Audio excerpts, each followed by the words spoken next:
Nous sommes à Versailles en 1789. L'homme qui rentre chez lui est l'un des nombreux députés du tiers-État venus de toute la France pour participer à l'Assemblée des États généraux. Ils ont apporté avec eux les cahiers de doléances rédigés à la demande du roi. Dans ces cahiers se trouvent toutes les réclamations du peuple français. Plus de liberté, plus d'égalité, des impôts mieux répartis et une grande volonté de participer aux plus hautes responsabilités. Le 5 mai 1789 s'ouvre à Versailles la séance royale réunissant les États généraux. L'Assemblée rassemble les trois ordres, les députés de la noblesse, du clergé et du tiers-État. Ces derniers sont plus nombreux car ils représentent 9 Français sur 10. Qu'attendent les représentants du peuple de cette réunion extraordinaire? D'abord, les députés du tiers-État espèrent un vote par tête, c'est-à-dire un député égale une voix, et non un vote par ordre. Car dans ce cas, les députés des ordres privilégiés, la noblesse et le clergé, sont certains de l'emporter sur toutes les décisions à 2 voix contre 1.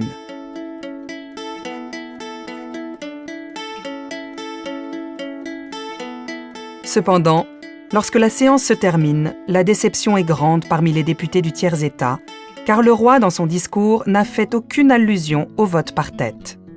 Cette journée du 5 mai 1789 va provoquer 4 événements majeurs et donner naissance à la Révolution française.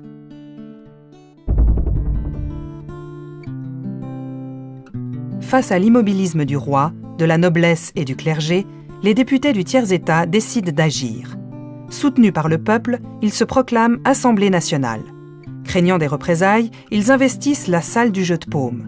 Ils prononcent le serment de ne jamais se séparer jusqu'à ce qu'un texte déterminant l'organisation politique du pays, la Constitution, soit établi. Le 9 juillet, l'Assemblée se nomme Assemblée constituante.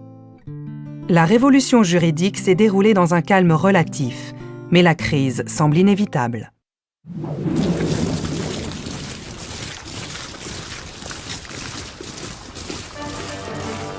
À Paris, la colère gronde. Le peuple craint une intervention de l'armée royale. Le 14 juillet, la foule cherche des armes et se dirige vers la Bastille, une prison d'État où se trouve aussi un dépôt d'armes et de la poudre à canon.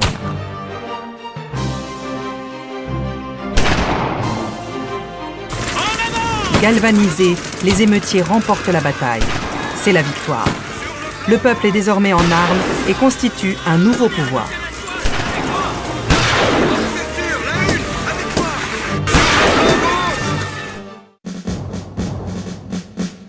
Parallèlement, la rumeur du complot de la noblesse contre le peuple se répand à grande vitesse.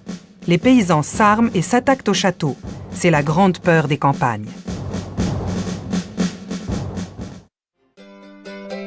Pour apaiser les tensions, les députés en séance de nuit proposent l'abolition des privilèges. C'est la nuit du 4 août.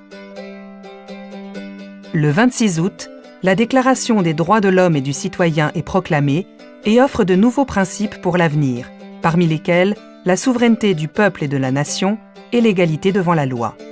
Ces 2 derniers événements marquent la fin de l'Ancien Régime.